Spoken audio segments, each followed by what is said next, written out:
evening, everyone. I'm Marley Ginter. Now at 6, continuing coverage of the violent storm system that appears to have produced several tornadoes, leaving a trail of destruction from Van Buren County to Montcalm County.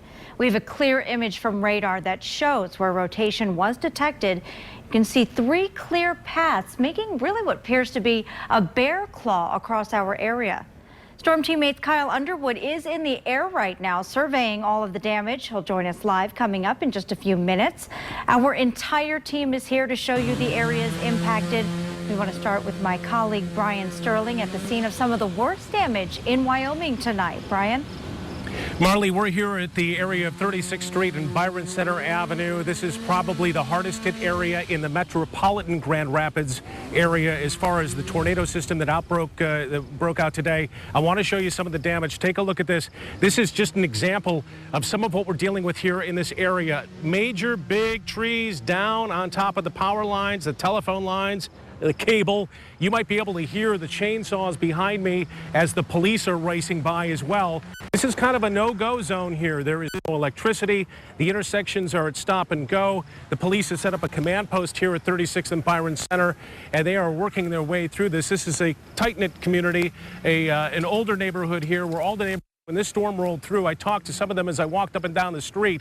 I said, what did you hear when this thing came through? They said there was a lot of rain, and then you started to hear that muffled sound that sounded like a locomotive that was moving through the house. And then they started to hear the tree branches snapping, and then they walked out and saw this damage. There is a lot of trees down, a lot of property damage, a lot of vehicles that were damaged here because of the falling trees. So there's a lot of cleanup already underway here. But one of the great things about this neighborhood, Marley, and that in West Michigan, they are coming out here. Nobody's got power, so they're all outside. They're all helping each other clean up the debris, making what they can to clean up their lawns and try to get through this. But as you can see, this is a big mess here.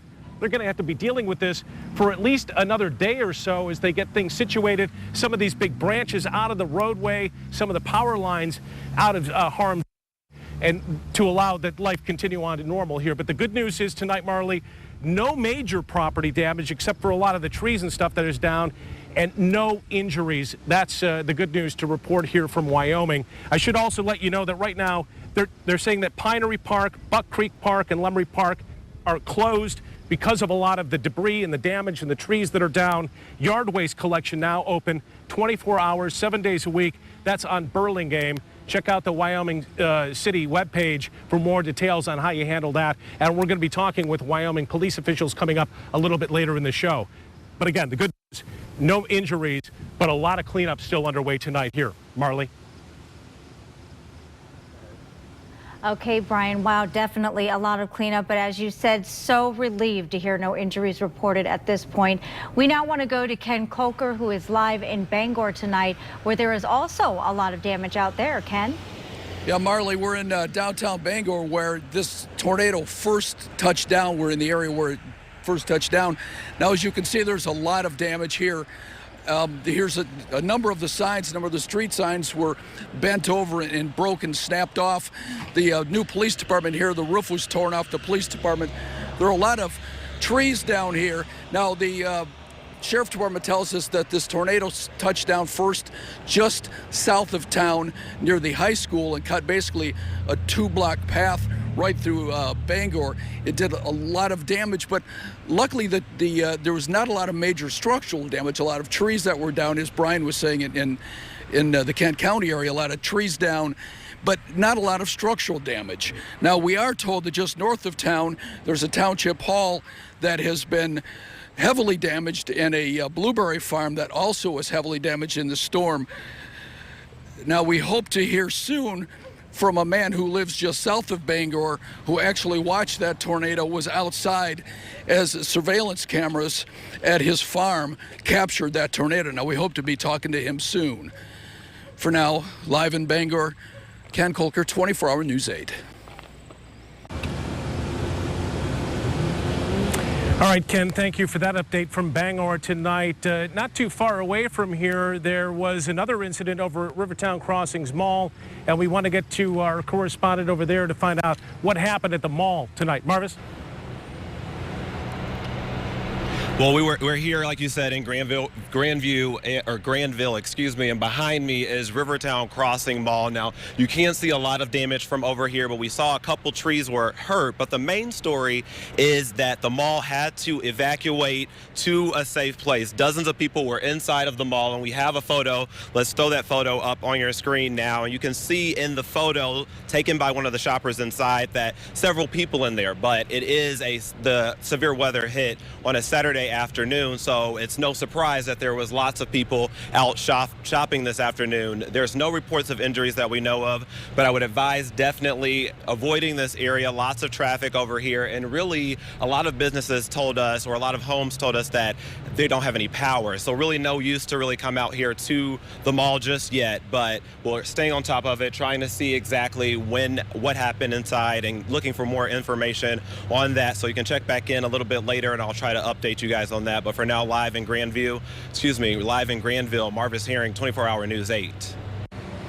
All right, Marvis, thank you for that. Yeah, storm teammates should be credited heavily today before the warning on this storm. They were giving everybody a good 10 to 15 to 20 minutes heads up of when the system was moving, where it was, what particular neighborhood it was in, and a lot of folks had the time to take cover, to take precautions, and to keep themselves safe. That shouldn't be overlooked. Not too far away from here in Pinery Park, that area suffered a lot of damage. That's one of those parks here in Wyoming that is closed. 24-Hour News 8's Barton Dieters is there, and he's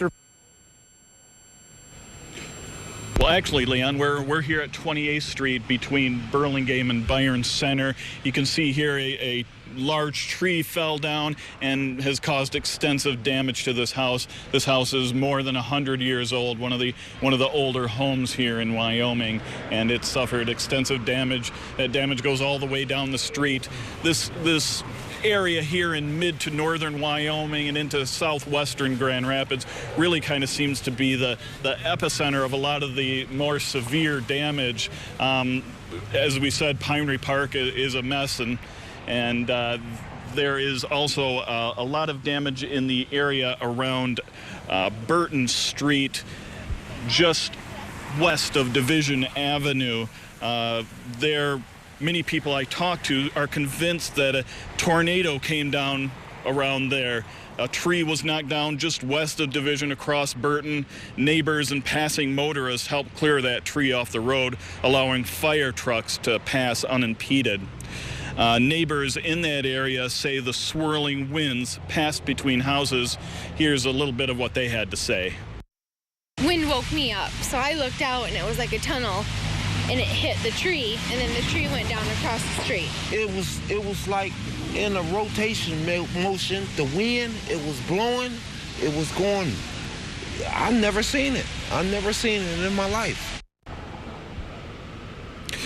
Now, there's a lot of damage at Pinery Park, and this comes only 2 years after Ideal Park suffered tornadoes there that did a lot of extensive and expensive damage to that park. Later on, we will look at Pinery Park and look at what repairs have to be done there in addition to the repairs that were done at Ideal Park. Back to you, Brian. All right, Barton Dieters reporting live from Pinery Park tonight as the fire department continues to make sweeps through this particular neighborhood. Again, at 36th and Byron Center is sort of the epicenter of a lot of the damage here in metropolitan Grand Rapids.